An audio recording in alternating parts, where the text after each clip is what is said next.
Hello guys, എവർക്കും നമ്മുടെ പുതിയൊരു വീഡിയോയിലേക്ക് സ്വാഗതം. അപ്പോൾ നമ്മുടെ ഇന്നത്തെ പരിപാടി നമ്മുടെ കേരളത്തിൽ നൂറുകണക്കിന് വർഷങ്ങൾക്ക് മുമ്പ് ഉദ്ഭവിച്ചിട്ടുള്ള നമ്മുടെ സ്വന്തം ഇലയടയാണ് ഞാൻ ഉണ്ടാക്കാൻ പോണത്. ഇലവെട്ടി വന്നപ്പോഴേക്കും നമ്മുടെ സൈനാകെ അപ്പിട്ട് കുളമാക്കി വെച്ചിട്ടുണ്ടായിരുന്നു. അങ്ങനെ അവനെയും കുളിപ്പിച്ച് വൃത്തിയാക്കി സെറ്റാക്കിയതിന് ശേഷം ഞങ്ങളും നേരെ കുളിച്ച് വന്ന് ഫ്രഷ് ആയിട്ട് ഇലയട ഉണ്ടാക്കാമെന്ന് വിചാരിച്ചു. ഇലയട ഉണ്ടാക്കാൻ ബുദ്ധിമുട്ടാണോ സിമ്പിളാണോ എന്ന് വീഡിയോൻ്റെ ലാസ്റ്റ് പറയണേ. അപ്പോൾ നമുക്ക് തുടങ്ങിയാലോ.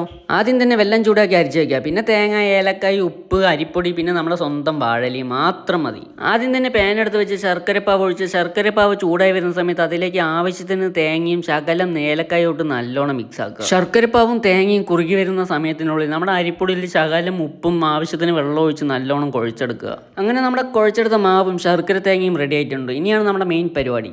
നമ്മുടെ സ്വന്തം വാഴലിയിൽ മാവെടുത്ത് വട്ടത്തിൽ പ്രസ് ചെയ്ത് കൊടുത്ത് അതിൻ്റെ സെൻറ്ററിലേക്ക് ശർക്കരയും തേങ്ങയും ഇട്ട് മടക്കുക. അപ്പം നമ്മുടെ ഏകദേശം ഇലയട റെഡി ആയിട്ടുണ്ട്. ഇനി നമുക്ക് വേവിച്ചെടുക്കാം. അങ്ങനെ അത് വെന്തുകൊണ്ടിരിക്കുമ്പോഴാണ് നമ്മുടെ സൈൻ കരനെ എണീച്ചത്. അങ്ങനെ അവനെ പോയി സെറ്റാക്കിയിട്ട് വരുമ്പോഴേക്കും നമ്മുടെ ഇലയട ആവിയിൽ കുളിച്ച് റെഡി ആയിട്ടുണ്ട്. ഇനി നമുക്ക് കഴിച്ച് നോക്കാം. അതുമാത്രമല്ല, ഞങ്ങൾക്ക് 10K ഫോളോവേഴ്സ് ആയി കഴിഞ്ഞാൽ 10 ഹോംലെസ് ആയിട്ടുള്ള ആൾക്കാർക്ക് ബിരിയാണി കൊടുക്കുമെന്ന് പറഞ്ഞിട്ടുണ്ടായിരുന്നു. അപ്പോൾ അടുത്ത റീൽ അതായിരിക്കും. അപ്പോൾ ബാക്കിയുള്ള വിശേഷങ്ങൾ അറിയാൻ ഞങ്ങളെ സപ്പോർട്ട് ചെയ്ത് ഞങ്ങളുടെ കൂടെ കൂടിക്കോ.